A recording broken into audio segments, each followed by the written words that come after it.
Assalamualaikum warahmatullahi wabarakatuh. Saya Rahmat Wahid Ramadan dari Ilmu Keolahragaan kelas A. Saya akan mempresentasikan tugas saya yang berjudul pengaruh latihan terhadap otot rangka. Baik, yang pertama saya akan menjelaskan tentang rangka. Secara umum fungsi dari sistem rangka adalah membentuk rangka yang kaku dan dengan jaringan-jaringan dan organ-organ yang melekat padanya. Seperti yang kita ketahui, tulang bersifat keras dan berfungsi untuk menyusun berbagai sistem rangka yang tersusun dari bagian-bagian berikut.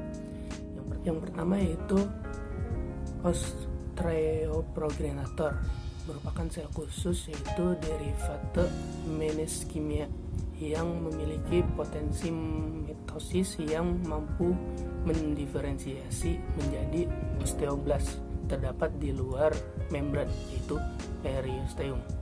Yang kedua ada osteoblast, merupakan sel tulang muda yang akan menjadi osteosit. Lalu ada osteosit yang merupakan sel-sel tulang dewasa.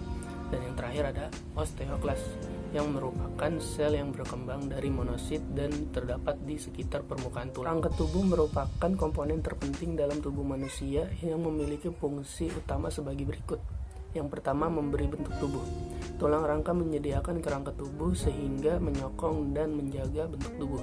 Lalu ada tempat melekatnya otot. Tulang-tulang yang menyusun rangka tubuh manusia merupakan tempat melekatnya otot-otot. Tulang dan otot ini bersama-sama memungkinkan terjadinya gerakan pada manusia. Lalu ada pergerakan. Pergerakan pada manusia merupakan suatu sistem kinerja otot-otot yang melekat pada rangka tulang. Lalu ada sistem kekebalan tubuh. Sumsum tulang menghasilkan beberapa sel-sel imunitas. Contohnya adalah limfosit B yang membentuk antibodi pada manusia. Yang terakhir adalah perlindungan, yaitu kerangka tubuh dapat melindungi organ-organ yang terdapat di dalam tubuh seperti jantung, paru-paru, dan lain-lain. Selanjutnya ada otot. Otot adalah jaringan tubuh manusia yang berfungsi sebagai alat gerak aktif penggerak tulang yang disebabkan oleh kemampuan sel-sel otot untuk melakukan kontraksi. Perlu diketahui bahwa jumlah otot di dalam tubuh meliputi sekitar 40-50% berat badan. Secara mikroskopis, otot rangka terdiri dari satuan-satuan serabut otot. Satu serabut otot adalah satu sel otot. Perpanjangannya dapat mencapai beberapa sentimeter. Satu sel otot mempunyai banyak inti sel yang biasanya terletak di bagian periferi dekat kepada membran sel. Di bawah garis mikroskop cahaya, otot rangka menunjukkan adanya garis-garis melintang. Strukturnya yang tepat hanya dapat dilihat dengan mikroskop elektron. Lalu ada tipe serabut otot. Otot manusia dapat dikelompokkan menjadi beberapa kelompok berdasarkan karakteristik biokimia atau histokimia dari serabut ototnya. Walaupun terdapat beberapa variasi dalam penamaan kelompok otot ini, secara umum dapat dibagi menjadi dua kelompok, yaitu serabut otot cepat dan serabut otot lambat. Sebagian besar otot yang ada dalam tubuh tersusun atas kedua jenis serabut otot tersebut, walaupun beberapa otot dominan disusun oleh satu jenis serabut otot. Presentasi jenis serabut sangat dipengaruhi oleh genetik, dalam kadar hormon dalam darah, dan aktivitas latihan seseorang, karakteristik biokimia, dan kontraksi otot rangka. Lalu ada jenis serabut otot dan karakteristiknya. Yang pertama ada serabut otot lambat.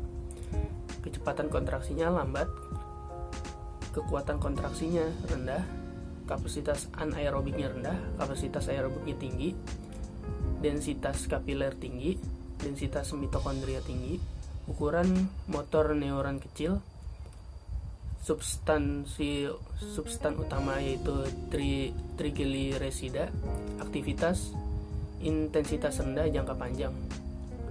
Lalu ada serabut tipe cepat. Kecepatan kontraksi cepat, kekuatan kontraksi sedang, kapasitas anaerobik sedang, kapasitas aerobik sedang, densitas kapiler sedang, densitas mitokondria tinggi, ukuran motor neuron sedang, substansi utama glikogen. Selanjutnya ada cara kerja otot rangka. Sebagai langkah awal, perlu kiranya kita ingat kembali bahwa garis besar penilaian kemampuan kerja otot adalah kekuatan maksimumnya, yaitu kemampuan maksimum otot menghasilkan gaya pada suatu kontraksi otot, yang disebut juga muscle strength, dan daya tahan otot dalam mempertahankan kontraksi atau kerja otot, yang disebut juga sebagai muscle endurance. Pada latihan otot, prinsip latihan yang sangat penting adalah progressive overload principle. Maksud prinsip ini adalah agar otot dapat meningkatkan kekuatan harus diberi beban kerja di atas beban kerja yang biasa dilakukan oleh otot tersebut. Dan selanjutnya setelah otot tersebut menjadi lebih kuat, maka beban yang diberikan harus lebih tinggi lagi untuk menghasilkan kemampuan yang lebih meningkat. Dengan menerapkan program latihan yang memperhatikan prinsip ini, maka otot senantiasa akan memperoleh rangsangan yang memungkinkannya berubah, atau dengan kata lain mengalami adaptasi latihan. Otot rangka memperlihatkan kemampuan berubah atau plastisitas yang besar dalam memberi respon terhadap berbagai bentuk pelatihan. Plastisitas ini berupa adaptasi aktivitas kontraksi yang berbeda akibat bentuk latihan yang berbeda. Yang dalam hal ini adalah latihan kekuatan, yaitu strength, dan daya tahan, dan yaitu endurance. Pembesaran otot atau disebut juga hypertrofi otot dapat terjadi sebagai akibat dari latihan kekuatan otot. Pada otot yang hypertrofi terjadi peningkatan jumlah myofibril, filamen aktin, dan myosin, sarkoplasma, serta jaringan penunjang lainnya. Peningkatan pembentukan protein yang dipengaruhi oleh testosteron diduga sebagai faktor yang mempengaruhi perubahan ini akibat latihan daya tahan. Otot juga akan mengalami sedikit hipertrofi, namun adaptasi terbesar terjadi pada proses biokimiawi di dalam otot. Mitokondria otot meningkatkan jumlahnya, disertai peningkatan jumlah dan aktivitas enzim oksidatif yang ditunjang oleh perubahan struktur lain yang menunjang peningkatan kerja otot, seperti peningkatan mikrosirkulasi otot. Lalu, pengaruh latihan. Latihan mempunyai tujuan untuk meningkatkan kekuatan, ketahanan, kelenturan, kelincahan, dan kecepatan. Kalau latihan itu dikerjakan secara teratur dan sesuai dengan cara berlatih, maka diharapkan adanya perubahan-perubahan yang menunjang tercapainya kekuatan tersebut. Di samping itu, perlu pula diketahui cara-cara mempertahankan perubahan-perubahan tersebut sehingga tidak perlu berarti seperti awal. Di samping itu, tentu ada pengaruh-pengaruh lain dalam tubuh. Terjadi perubahan pada otot meliputi yang pertama, perubahan otonomi. Melakukan latihan akan terlihat pembesaran pada otot atau hipertrofi. Karena pada otot itu ada dua macam otot, yaitu lambat dan cepat. Maka dengan sendirinya juga terjadi hipertrofi pada kedua macam otot tersebut. Hipertrofi ini tergantung dari macam-macam latihannya. Peningkatan ini disebabkan oleh lebih banyaknya persediaan ATP-PC oleh lebih efektifnya sistem enzim yang perlu dalam sistem ATP-PC. Peningkatan enzim-enzim meliputi peningkatan penguraian ATP maupun pembentukan kembali ATP. Penguraian ATP dipercepat oleh enzim ATPase, sedangkan pembentukan kembali dipercepat oleh enzim myokinase maupun keratin kinase.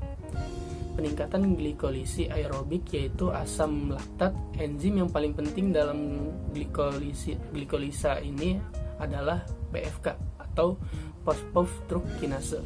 Peningkatan enzim ini meningkatkan glikogen menjadi asam laktat. Lalu ada perubahan aerobik yang meliputi peningkatan mioglobin.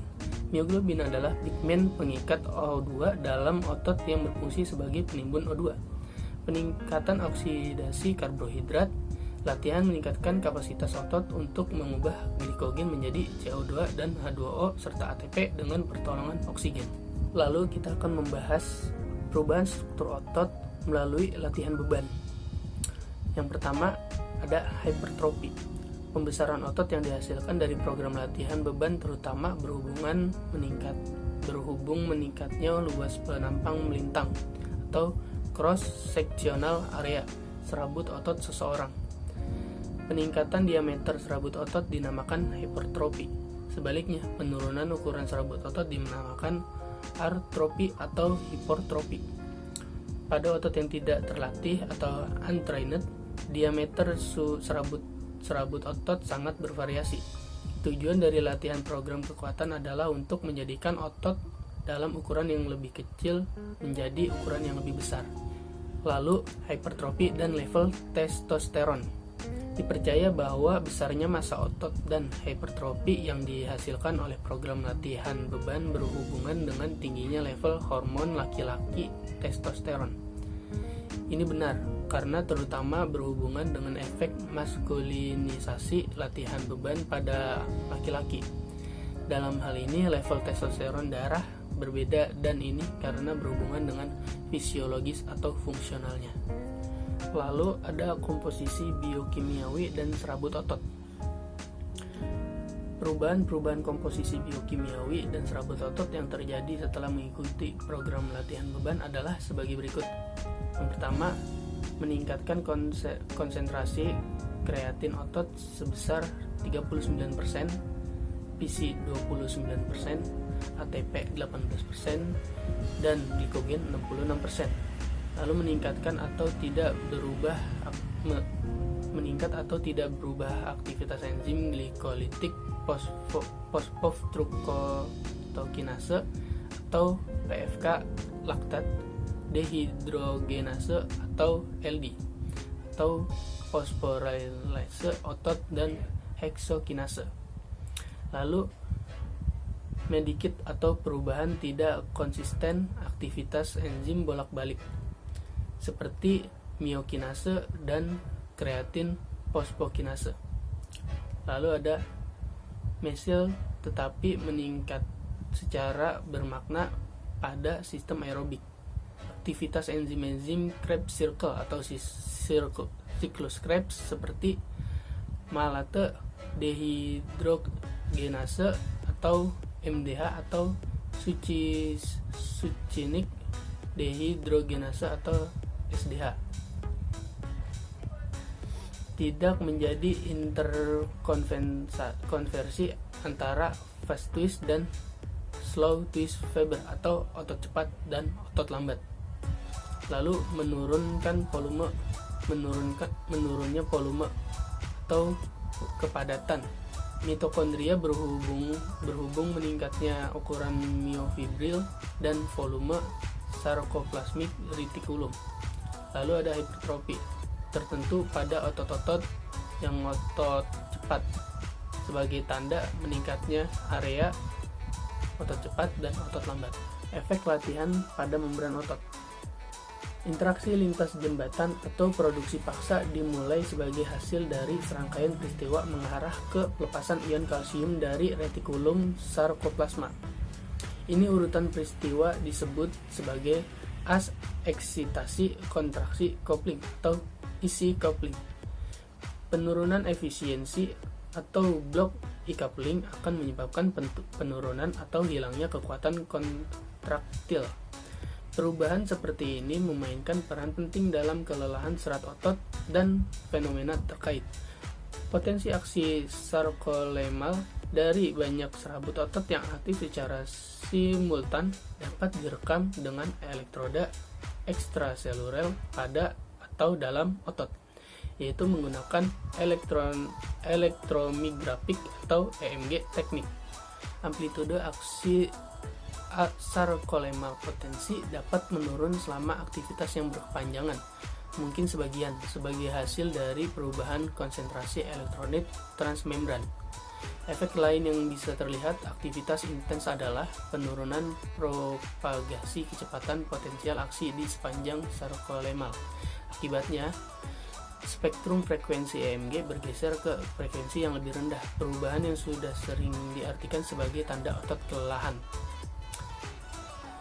Lalu, selama latihan beban treadmill 18 W per kilogram berat badan dan waktu ketahanan mulai dari 30 sampai 160 detik jauh di atas oksigen maksimum serapan, kami menemukan penurunan spektrum frekuensi EMG. Namun dengan beban yang lebih rendah berat badan dan selama latihan siklus ergometer di atas ambang laktat, kami tidak menemukan perubahan.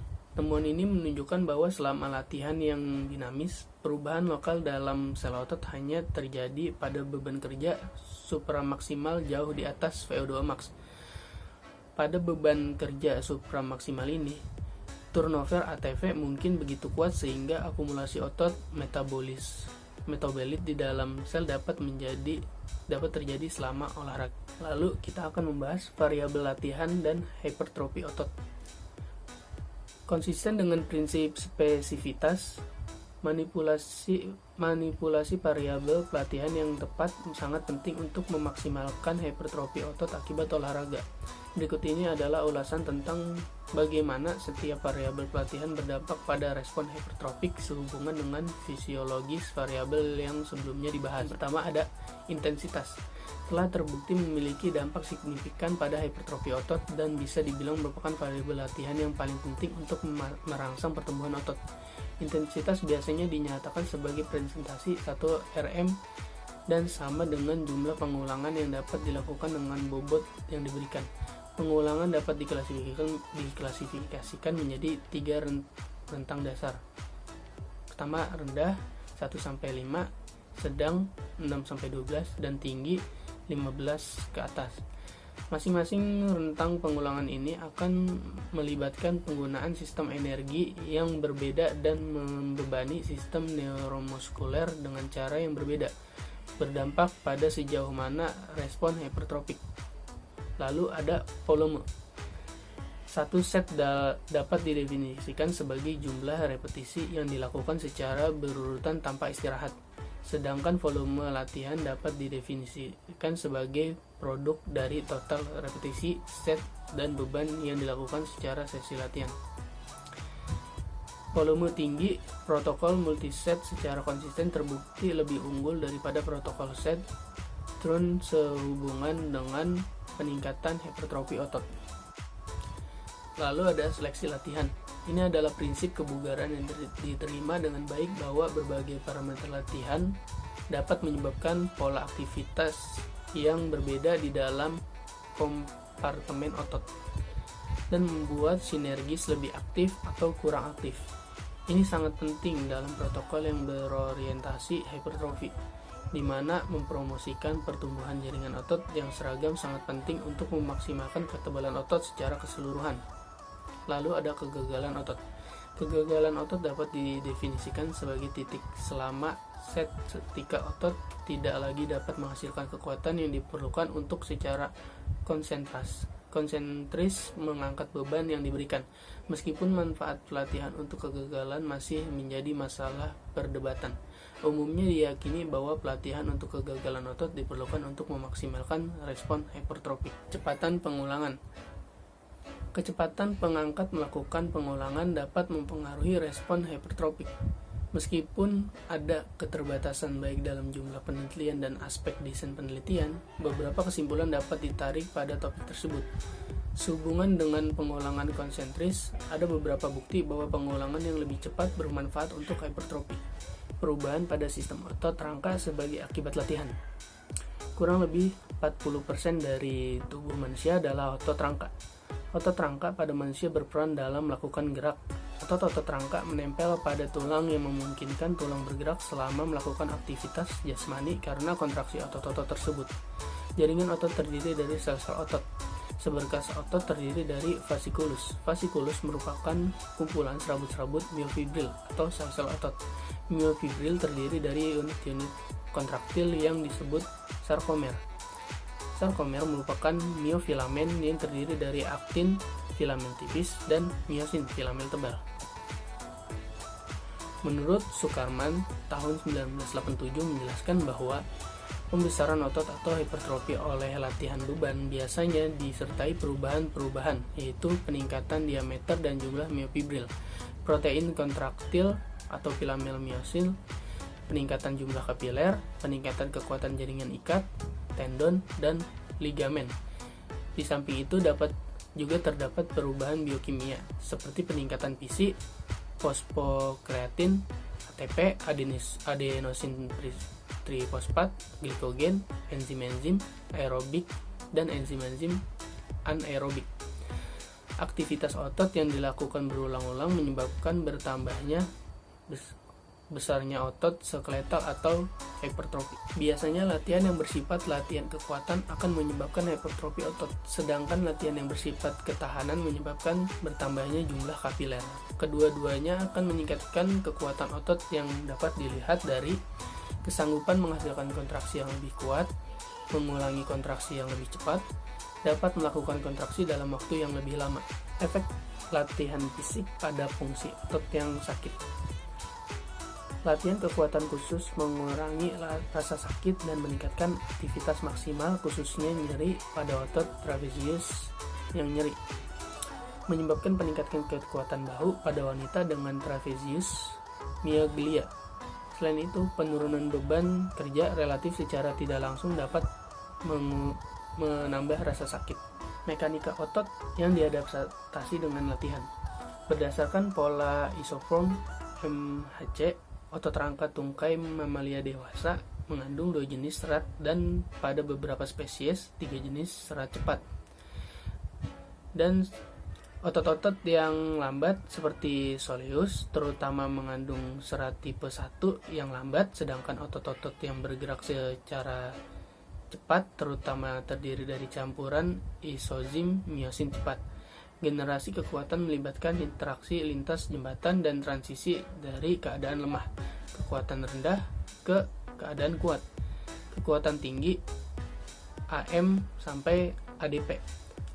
Otot kerangka cepat dan lambat menghasilkan sekitar jumlah kekuatan puncak atau PO yang sama antara 200 sampai 250 kN M2. Namun, laju transisi dari keadaan gaya rendah ke gaya tinggi menunjukkan sensitivitas CA2+ dan 7 kali lipat lebih tinggi pada gerakan berkedut cepat dibandingkan dengan serat otot kerangka yang berkedut lambat. Analisis otot individu menunjukkan bahwa kekuatan puncak diperoleh pada beban jauh di bawah 50% dari PO. Individu dengan presentasi tinggi serta berkedut cepat menghasilkan torsin yang lebih besar dan kekuatan yang lebih tinggi pada kecepatan yang diberikan dibandingkan dengan serat kedut lambat dominan. Pada manusia, daya puncak rata-rata terjadi pada rasio 10:5:1 untuk serat tipe 2B, 2A, dan 1. Namun demikian, hubungan kecepatan torsi in vivo mirip dengan yang diukur secara in vitro pada hewan.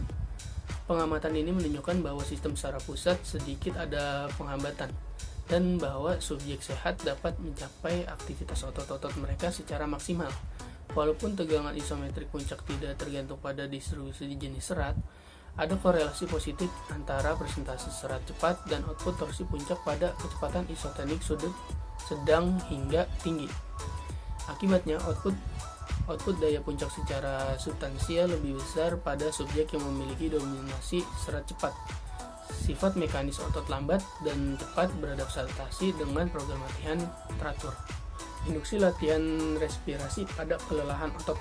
Kelelahan otot didefinisikan sebagai suatu kondisi di mana ada kehilangan kapasitas untuk mengembangkan kekuatan dan atau kecepatan otot yang dihasilkan dari aktivitas otot di bawah beban dan yang mana dapat dibalikan dengan istirahat. Kelelahan terbukti dari kekuatan yang berkurang output relatif terhadap nilai dasar sebelumnya, di mana output gaya adalah ditentukan secara objektif dengan menstimulasi saraf motorik ke otot yang bersangkutan secara elektris atau magnetis pada satu atau lebih banyak frekuensi. Sampai saat ini, hanya perubahan dalam output kekuatan otot pernapasan telah dinilai menggunakan teknik stimulasi saraf. Namun, perubahan lain dalam fungsi otot dapat terjadi dengan penurunan output gaya, seperti perubahan kecepatan, pemendekan otot, atau dalam kemampuan untuk mempersingkat beban. Komponen utama dari respon latihan melibatkan pemendekan otot kecepatan tinggi. Di samping itu, peningkatan output gaya. Oleh karena itu, diperlukan penelitian lebih lanjut untuk menentukan peran faktor-faktor ini dalam hilangnya fungsi dan terkait dengan kelelahan. Lalu ada faktor-faktor yang berkontribusi dengan latihan yang diinduksi latihan otot pernapasan.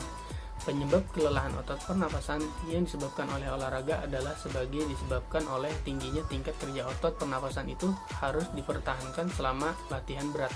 Seperti yang ditunjukkan oleh penemuan bahwa kelelahan diafragma dicegah ketika pekerjaan diafragma selama latihan berkurang 50% menggunakan ventilator mekanik. Lebih sedikit aliran darah ke diafragma menyebabkan transportasi O2 yang tidak adekuat, meningkatkan kemungkinan kelelahan. Secara kolektif, temuan ini menunjukkan bahwa pengembangan kelelahan diafragma dengan olahraga adalah fungsi dari hubungan antara besarnya kerja diafragma dan kecukupan pasokan darahnya. Semakin sedikit aliran darah yang tersedia, maka semakin sedikit kerja diafragma yang diperlukan untuk menghasilkan kelelahan. Pada orang dewasa yang sehat dari berbagai kebugaran, ketidakseimbangan output kekuatan otot versus aliran darah atau ketersediaan transportasi O2 ke diafragma yang mendukung kelelahan tampaknya terjadi paling konsisten ketika intensitas latihan daya tahan lama memunculkan setidaknya 80-85% dari VO2 max atau saturasi O2 arteri turun di bawah 85%. Demikian presentasi dari saya, kurang lebihnya mohon maaf. Wassalamualaikum warahmatullahi wabarakatuh.